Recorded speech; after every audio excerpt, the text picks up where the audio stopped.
Every player starts with a source. The block offers self-hosted or CDN video file, YouTube or Vimeo. Let's try all. First, self-hosted file. Upload one or paste a direct link to an MP4. We're picking one from the media library. Select it, and the player assembles itself right in the editor. And that's the big idea. Whatever the source, viewers always get the same polished player. Hosting on YouTube instead? Swap the source, choose YouTube, paste the regular watch URL, and hit apply. The video streams from YouTube, but it's wrapped in your player's skin, your controls, your branding, not YouTube's. Vimeo? Exactly the same move.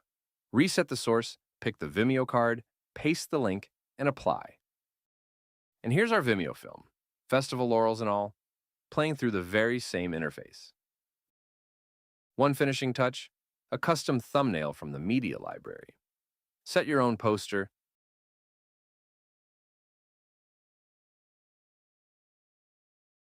And that's what viewers see before they press play. Building in the classic editor instead? Same sources in the Media tab.